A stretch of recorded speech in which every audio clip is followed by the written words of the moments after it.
మానవ చరిత్రలోనే అత్యంత ప్రాముఖ్యమైన సంఘటన ఏది అని అడిగితే అది యేసుక్రీస్తు శిలువ మరణమని ఖచ్చితంగా చెప్పవచ్చు.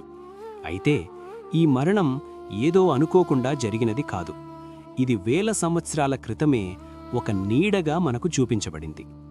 పాత నిబంధనలో చెప్పబడిన పస్కా పండుగ క్రొత్త నిబంధనలో జరిగిన శిలువ బలికి ఒక ముందస్తు సూచన. ఐగుప్తులో ఒక గొర్రెపిల్ల రక్తం ఇశ్రాయేలీయులను కాపాడితే, కల్వరి కొండపై చిందించబడిన రక్తం మానవాళిని ఎలా కాపాడింది? ఈ రెండింటి మధ్య ఉన్న 7 అద్భుతమైన పోలికల గురించి ఈ వీడియోలో మనం చూడబోతున్నాం. పస్కా గొర్రెపిల్లను ఎంచుకోవడం. నిర్గమకాండం 12వ అధ్యాయం ప్రకారం పస్కా గొర్రెపిల్లను నిసాను నెల 10వ తేదీన ఎంచుకోవాలి. అది 4 రోజుల పాటు పరీక్షించబడాలి. అందులో ఎటువంటి లోపం కానీ వ్యాధి కానీ ఉండకూడదు. అదేవిధంగా యేసుక్రీస్తు శిలువ వేయబడటానికి 4 రోజుల ముందు, అంటే అదే నిసాను నెల 10వ తేదీనే యెరూషలేములోకి ఒక రాజుగా ప్రవేశించారు. తరువాతి 4 రోజులు ఆయన పరిసయ్యుల ద్వారా, సద్దూకయ్యుల ద్వారా మరియు రోమా అధికారుల ద్వారా కఠినంగా పరీక్షించబడ్డారు. చివరగా పిలాతు ఏమన్నాడో తెలుసా? ఈ మనుష్యునిలో మాకు ఏ తప్పు కనిపించడం లేదు. ఒక నిష్కల్మషమైన గొర్రెపిల్లలాగే యేసు కూడా దోషము లేనివానిగా తీర్చబడ్డారు. పస్కా గొర్రెపిల్లను వధించడం. యూదుల పద్ధతి ప్రకారం పస్కా గొర్రెపిల్లను నిసాను నెల 14వ తేదీ సాయంత్రం సమయంలో వధించాలి. సరిగ్గా అదే రోజు అదే సమయంలో ఏం జరిగిందో గమనించారా? యూదులు తమ ఇళ్లలో పస్కా గొర్రెపిల్లను వధిస్తున్న సమయంలోనే యెరూషలేము బయట కల్వరి కొండపై యేసుక్రీస్తు శిలువపై వేలాడుతున్నారు.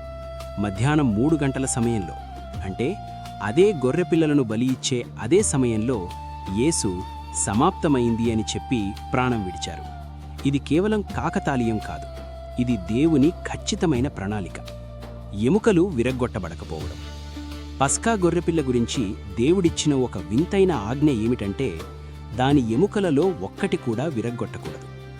శిలువ వేయబడిన వారు త్వరగా చనిపోవాలని రోమా సైనికులు సాధారణంగా వారి కాళ్లను విరగ్గొట్టేవారు. యేసుతో పాటు శిలువ వేయబడిన మిగిలిన 2 కాళ్లను విరగ్గొట్టారు. కానీ యేసు దగ్గరకొచ్చేసరికి ఆయన అప్పటికే మరణించి ఉండటం చూసి ఆయన కాళ్లను విరగ్గొట్టలేదు. 1000 ఏళ్ల క్రితం చెప్పబడిన ఆ ప్రవచనం పస్కా గొర్రెపిల్లలాగే యేసు విషయంలోనూ నెరవేరింది. రక్తం ద్వారా రక్షణ. ఐగుప్తులో గొర్రెపిల్ల రక్తాన్ని ద్వారబంధాల మీద పూశారు. ఆ రక్తం ఉన్న ఇళ్లను చూసి మరణదూత దాటిపోయాడు. పాసోవర్. ఈరోజు యేసు రక్తం మన హృదయాల మీద ప్రోక్షించబడినప్పుడు మనం పాపపు శిక్ష నుండి తప్పించబడతాం. అది కేవలం ఒక ఆచారం కాదు, అది ఒక రక్షణ. నాడు గొర్రెపిల్ల మాంసాన్ని వారు తిని బలం పొందినట్లుగా నేడు మనం క్రీస్తు వాక్యాన్ని స్వీకరించి ఆత్మీయ బలాన్ని పొందుతున్నాం.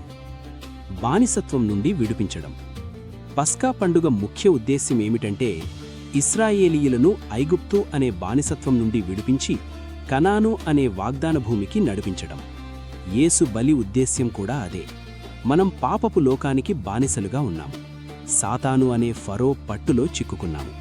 యేసు అనే పస్కా గొర్రెపిల్ల మనకోసం బలి అవ్వడం ద్వారా మనం పాపం నుండి విడుదల పొంది పరలోకం అనే నిత్య కనాను వైపు ప్రయాణించడానికి మార్గం ఏర్పడింది. ముగింపు.